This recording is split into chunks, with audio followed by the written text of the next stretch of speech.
Almost all believers have this question, how I can overcome temptation. In fact, I would like to make a statement.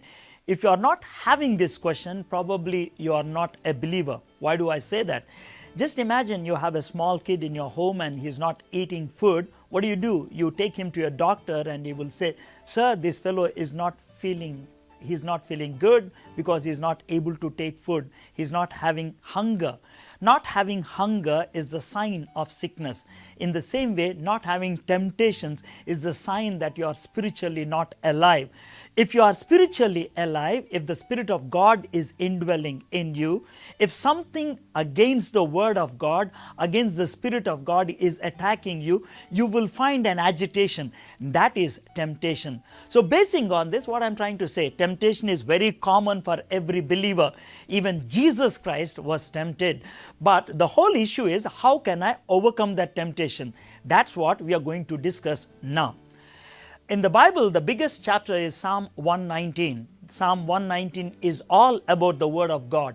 In that, there is one verse which really helps in this situation. It says like this, "I have hidden your word in my heart so that I might not sin." What does it say? If the Word of God is inside us, we can overcome temptation.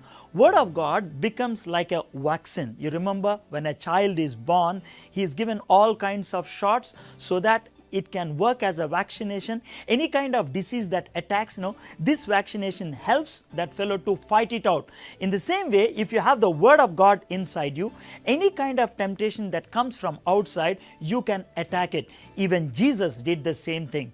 When Lucifer comes to him with any kind of temptation, Jesus was always using the Word of God to overcome that temptation. So you must have the Word of God inside you to overcome the temptation.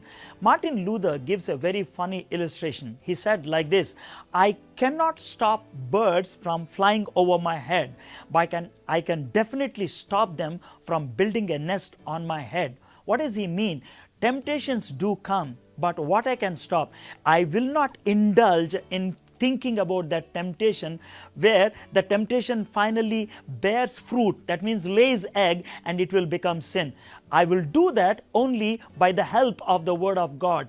I can overcome that through prayer and the Word of God. That's what Martin Luther meant. So my friend, if you're going through that kind of struggle, use the Word of God. Let the Word of God be inside your heart. Spend time in prayer. Even after listening to all of this, you may be going through struggles. If you're going through that kind of struggle, why not chat with one of our life mentors? We will definitely pray with you and we will help you and we'll give you the right counsel.